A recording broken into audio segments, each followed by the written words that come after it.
നമസ്കാരം, പുതിയൊരു വീഡിയോയിലേക്ക് ഏവർക്കും സ്വാഗതം. ഇന്നത്തെ വീഡിയോയിൽ നമ്മൾ കാണാൻ പോകുന്നത് +1 സ്റ്റാറ്റിസ്റ്റിക്സിന്റെ മോഡ് കാണുന്നതുമായി ബന്ധപ്പെട്ട കാര്യമാണ്. എങ്ങനെയാണ് നമ്മൾ മോഡ് കാണേണ്ടത് എന്ന് പഠിക്കുക. വളരെ ഇമ്പോർട്ടന്റ് ആയിട്ടുള്ള ഒരു ടോപ്പിക്കാണ് ഇത്. നമ്മുടെ എക്കണോമിക്സ് സ്റ്റാറ്റിസ്റ്റിക്സിൽ 5ാമത്തെ ചാപ്റ്റർ ആയിട്ട് വരുന്നതിന്റെ, അതായത് മെഷേഴ്സ് ഓഫ് സെൻട്രൽ ടെൻഡൻസി അഥവാ ആവറേജസ് എന്ന് പറയുന്ന ചാപ്റ്ററിൽ വരുന്ന ഒരു ഭാഗമാണ്. ഇത് എസ്സേ ആയിട്ട് ചോദിക്കാം. മീൻ, മീഡിയൻ, മോഡ് ഒരുമിച്ച് ചോദിക്കാം. മീൻ, മീഡിയൻ സെപ്പറേറ്റ് നമ്മൾ വീഡിയോ ഓൾറെഡി ചെയ്തു വെച്ചിട്ടുണ്ട്. അപ്പൊ ആ വീഡിയോയുടെ കണക്ട് ചെയ്തുകൊണ്ട് നിങ്ങൾക്ക് ഇതും കാണാവുന്നതാണ്, പഠിക്കാവുന്നതാണ്. എങ്ങനെയാണ് സിമ്പിൾ ആയിട്ട് മോഡ് കാണേണ്ടത് എന്നാണ് നമ്മൾ പറയാൻ പോകുന്നത്. ഓക്കെ, അപ്പോൾ എല്ലാവരും ക്ലാസ്സിലേക്ക് വരിക. നമ്മളിവിടെ മോഡ് കാണുന്നതിന് വേണ്ടി ഇവിടെ ഒരു ചോദ്യം എഴുതി വെച്ചിട്ടുണ്ട്. ചോദ്യത്തിൽ 2 കോളം കൊടുത്തിരിക്കുന്നു. എക്സ് എന്നും എഫ് എന്നും പറഞ്ഞിട്ട് ചോദ്യം കൊടുത്തിരിക്കുന്നുണ്ട്. നിങ്ങൾ ക്വസ്റ്റ്യൻ പേപ്പറിൽ കിട്ടുന്ന ചോദ്യത്തെ ഇതേപടി നമ്മൾ ആൻസർ ഷീറ്റിലേക്ക് പകർത്തേണ്ടതുണ്ട്. എങ്കിൽ മാത്രമേ നമുക്കിത് ആൻസർ ചെയ്യാൻ പറ്റുള്ളൂ. അപ്പോൾ ആൻസർ ചെയ്യുമ്പോൾ നിങ്ങൾ ചെയ്യേണ്ടത്, ക്വസ്റ്റ്യൻ പേപ്പറിൽ നിങ്ങൾക്ക് 1ാമത്തെ കോളത്തിന് എക്സ് എന്നും 2ാമത്തെ കോളത്തിന് എഫ് എന്നും ആയിരിക്കില്ല പേരുണ്ടാവുക. അതിന് വേറെ എന്തെങ്കിലും പേര് കൊടുത്തിട്ടുണ്ടായിരിക്കാം, ക്ലാസ്, ആവൃത്തി എന്നൊക്കെ കൊടുത്തിട്ടുണ്ടായിരിക്കാം. നിങ്ങൾ അത് ഒഴിവാക്കിയിട്ട് ആൻസർ ഷീറ്റിലേക്ക് പകർത്തുമ്പോൾ അതിന് 1ാമത്തെ കോളത്തിന് എക്സ് എന്നും, അതായത് ക്ലാസ് കാണിക്കുന്ന ഈ നമ്പേഴ്സിനെ എക്സ് എന്നും, അതുപോലെ തന്നെ 2ാമത്തെ കോളത്തെ എഫ് എന്നും മാറ്റി എഴുതേണ്ടതുണ്ട്.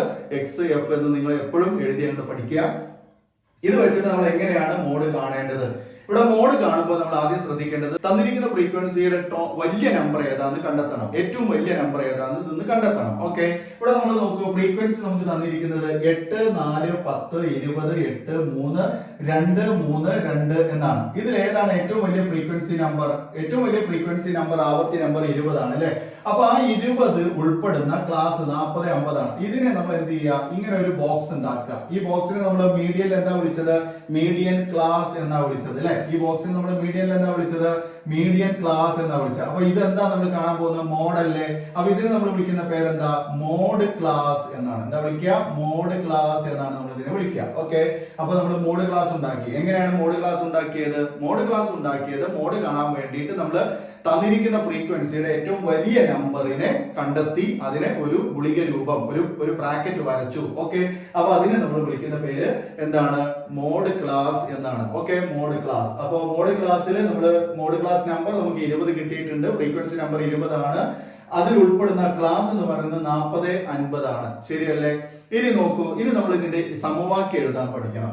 എം ഒ എന്ന് എഴുതുക. അതായത് mode equal to okay L plus d1 divided by d1 plus d2 into C എന്നാണ്.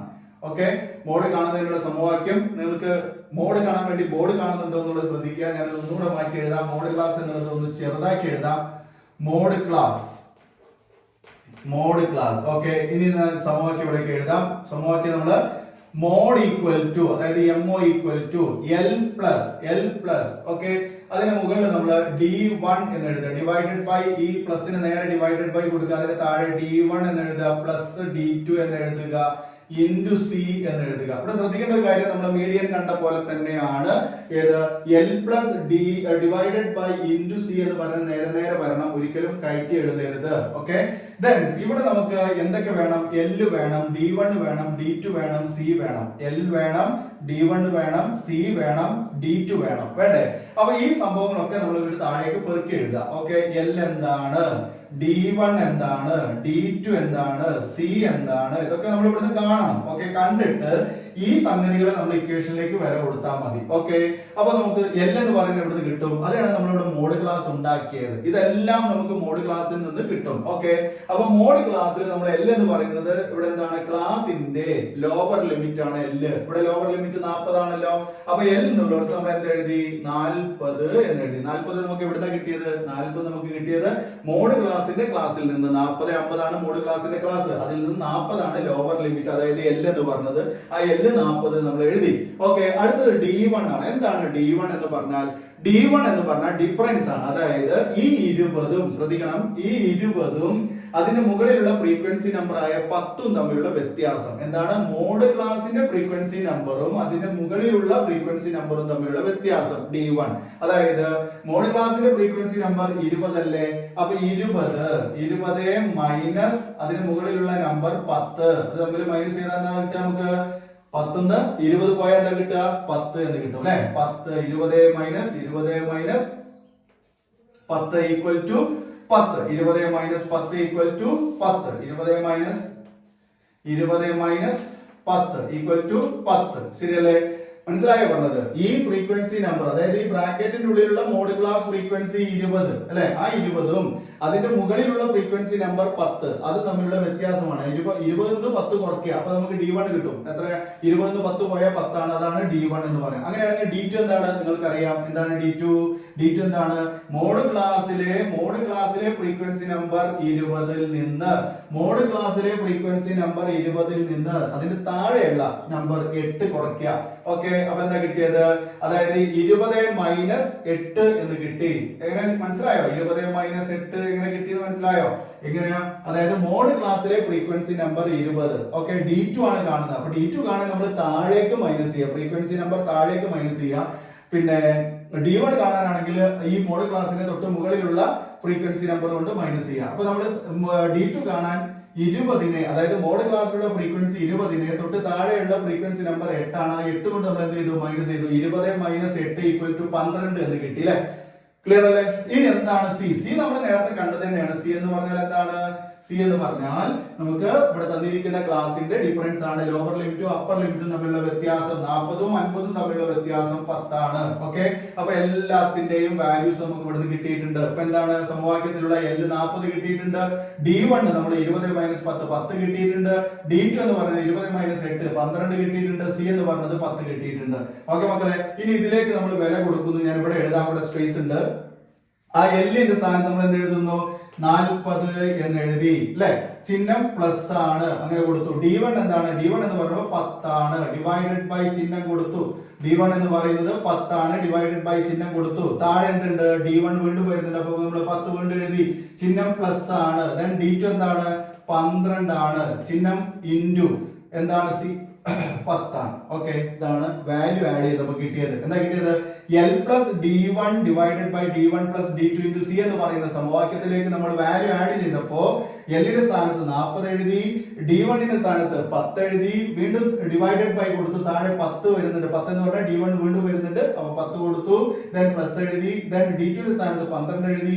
ദെൻ ചിഹ്നം ഇൻറ്റു ആണ് വരുന്നത്. ദെൻ C ന്റെ സ്ഥാനത്ത് 10 കൊടുത്തു. അപ്പൊ നമ്മള് 40 plus 10 divided by 10 plus 12 into 10 എന്ന് കിട്ടി. ക്ലിയർ അല്ലേ? 40 പ്ലസ് അതേപോലെ തന്നെ എഴുതുക. ഓക്കെ, 40 പ്ലസ് അതേപോലെ എഴുതുക. ഈ 10നെ ഈ 10 കൊണ്ട് ഗുണിക്കുക, ഇങ്ങോട്ട് ഗുണിക്കുക. 10നെ 10 കൊണ്ട് ഗുണിച്ചാൽ എന്താ കിട്ടുക? 10നെ 10 കൊണ്ട് ഗുണിച്ചാൽ 100 എന്ന് കിട്ടും അല്ലെ. 100 ഡിവൈഡഡ് ബൈ ചിഹ്നം ഉണ്ടല്ലോ, അതേപോലെ എഴുതി. 10ഉം 12 തമ്മിൽ കൂട്ടുക. 10ഉം 12 തമ്മിൽ കൂട്ടിയാൽ നമുക്ക് 22 എന്ന് കിട്ടും. 10ഉം 12 തമ്മിൽ കൂട്ടിയാൽ നമുക്ക് എന്ത് കിട്ടും? 22 എന്ന് കിട്ടും. അടുത്ത സ്റ്റെപ്പിലേക്ക് പോകുന്നു. 40 പ്ലസ് അതേപോലെ തന്നെ എഴുതി. 40 പ്ലസ് അതേപോലെ എഴുതി. 100ൽ നിന്ന് 22 അങ്ങോട്ട് ഹരിക്കുക. 100നെ 22 കൊണ്ട് ഹരിച്ചാൽ നമുക്ക് എന്താ കിട്ടുക? 4.54 എന്ന് ഉത്തരം കിട്ടും. 4.54 എന്ന് ഉത്തരം കിട്ടും. 40 പ്ലസ് അതേപോലെ എഴുതി. 100നെ 22 കൊണ്ട് ഹരിച്ചപ്പോ നമുക്ക് 4.54 എന്ന് ഉത്തരം കിട്ടി. ഇത് രണ്ടും കൂടെ അങ്ങോട്ട് കൂട്ടുക. ഈ 40നെ 4.54 കൊണ്ട് കൂട്ടുക. അപ്പൊ എന്താ കിട്ടി? 44.54 എന്ന് ഉത്തരം കിട്ടി. 44.54 എന്ന് ഉത്തരം കിട്ടി. ഇതാണ് മക്കളെ മോഡ് എന്ന് പറയുന്ന സാധനം. വളരെ സിമ്പിൾ ആണ്, വളരെ ചെറിയൊരു കാൽക്കുലേഷൻ ആണ്. മോഡ് ഒറ്റയ്ക്ക് ചോദിക്കാം, അല്ലെങ്കിൽ ഇതുപോലെ കാൽക്കുലേഷൻ ഒരുമിച്ച് 8 മാർക്കിന് വേണ്ടി ചോദിക്കാവുന്നതാണ്. ഓക്കെ, അപ്പൊ കാര്യം മനസ്സിലായി എന്ന് വിചാരിക്കുന്നു. മോഡ് കാണാൻ നമുക്ക് തന്നിരിക്കുന്ന ചോദ്യത്തിൽ നിന്ന് ഫ്രീക്വൻസിയുടെ ഏറ്റവും വലിയ നമ്പർ കണ്ടെത്തുക. ഏറ്റവും വലിയ നമ്പർ ഇവിടെ 20 ആണ്. ആ 20 ഉൾപ്പെടുന്ന ക്ലാസിനെയും 20നെയും ഉൾപ്പെടുത്തിയോണ്ട് നമ്മൾ ഒരു മോഡ് ക്ലാസ് ഉണ്ടാക്കി. മോഡ് ക്ലാസ് ഉണ്ടാക്കിയതിന് ശേഷം നമ്മൾ പിന്നെ ചെയ്തത് എന്താണ്? പിന്നെ നമ്മൾ സമവാക്യം എഴുതി. MO ഈക്വൽ ടു, അതായത് mode equal to L plus D1 by D1 plus D2 into C എന്ന് നമ്മൾ സമവാക്യം കൊടുത്തു. സമവാക്യത്തിലേക്ക് ഓരോ കാര്യങ്ങളിലേക്കും നമ്മൾ വില ആഡ് ചെയ്തു. L എന്ന് പറയുന്നത് എല്ലാം വില കൊടുത്തത് എവിടുന്നാണ്? വില നമ്മൾ കൊണ്ടുവന്നത് എവിടുന്നാണ്? നമ്മൾ ഈ മോഡ് ക്ലാസ്സിൽ നിന്നാണ് വില കൊണ്ടുവന്നത്. ഓക്കെ, അങ്ങനെ നമ്മൾ L 40 എഴുതി. അതുപോലെ D1 നമ്മൾ കണ്ടെത്തി. D1 എന്ന് പറയുന്നത് ഈ മോഡ് ക്ലാസ്സിലുള്ള ഫ്രീക്വൻസി നമ്പറിൽ നിന്ന് തൊട്ട് മുകളിലുള്ള ഫ്രീക്വൻസി നമ്പർ കുറയ്ക്കലാണ്. അതുപോലെ D2 കണ്ടെത്തി. D2 എന്ന് പറയുന്നത് മോഡ് ക്ലാസ്സിലുള്ള ഫ്രീക്വൻസി നമ്പറിൽ നിന്ന് തൊട്ട് താഴെയുള്ള ഫ്രീക്വൻസി നമ്പർ കുറയ്ക്കലാണ്. ഓക്കെ, അങ്ങനെ D1 ഉം D2 കണ്ടെത്തി. അതുപോലെ C എന്ന് പറയുന്നത് ഈ രണ്ട് നമ്പർ തമ്മിലുള്ള വ്യത്യാസം, ക്ലാസുകൾ തമ്മിലുള്ള ക്ലാസിന്റെ ലോവർ ലിമിറ്റും അപ്പർ ലിമിറ്റും അല്ലെങ്കിൽ താഴ്ന്ന പരിധിയും ഉയർന്ന പരിധിയും തമ്മിലുള്ള വ്യത്യാസം നമുക്ക് അവിടെ കിട്ടി. അതിങ്ങനെ വെച്ച് നമ്മൾ കാൽക്കുലേറ്റ് ചെയ്തപ്പോൾ നമുക്ക് എന്താ കിട്ടിയത്? 44.54 എന്ന് പറയുന്ന ആൻസർ ആണ് കിട്ടിയത്. നിങ്ങൾക്കും അതുപോലെ കിട്ടണം. ഇത് നിങ്ങൾ ചെയ്തു നോക്കുക. ഓക്കെ മക്കളെ, അപ്പൊ ഇതെല്ലാം കൂടെ ഒരുമിച്ചാണെങ്കിൽ മീൻ മീഡിയൻ മോഡ് ഒരുമിച്ച് കാണാനാണെങ്കിൽ 8 മാർക്കിന് ചോദ്യമാണ്. വെരി ഇമ്പോർട്ടന്റ് ആണ് പബ്ലിക് എക്സാമിന്. അത് തുല്യതക്കാർക്കായാലും അതുപോലെ തന്നെ റെഗുലർ സ്റ്റുഡൻസിനായാലും സ്ഥിരമായിട്ട് ചോദിക്കുന്ന 8 മാർക്കിന്റെ പബ്ലിക്കിന് ചോദിക്കുന്ന കൃത്യമായിട്ടും ഉറപ്പായിട്ടും വരച്ചു വെച്ചോ. നിങ്ങൾ ഉറപ്പായിട്ടും ചോദിക്കും. ഇത് നിങ്ങൾക്ക് 100% ഉപകരിക്കും. തീർച്ചയായും ലൈക്ക് ചെയ്യാനും അതുപോലെ തന്നെ ഷെയർ ചെയ്യാനും മറക്കരുത്. മാക്സിമം എല്ലാവരും ഷെയർ ചെയ്യുക, അതുപോലെ തന്നെ ലൈക്ക് ചെയ്യുക. ഓക്കെ, മാക്സിമം ലൈക്ക് ഞാൻ പ്രതീക്ഷിക്കുന്നുണ്ട്. സബ്സ്ക്രൈബ് ചെയ്യാതെ ആരെങ്കിലും കാണുന്നുണ്ടെങ്കിൽ നമ്മുടെ ചാനൽ ഒന്ന് സബ്സ്ക്രൈബ് ചെയ്ത് തൊട്ടടുത്തുള്ള ബെൽ ബട്ടൺ ഓൾ എന്ന് തന്നെ എനേബിൾ ചെയ്ത് വെക്കുക. പുതിയ ക്ലാസ്സുകൾ എങ്ങനെയൊക്കെയാണ് വേണ്ടത് എന്നുള്ളത് കമന്റ് ചെയ്യുകയാണെങ്കിൽ തീർച്ചയായും അതിനനുസരിച്ച് ക്ലാസ്സുകൾ നിങ്ങൾക്ക് തരുന്നതാണ്. Thank you so much for watching.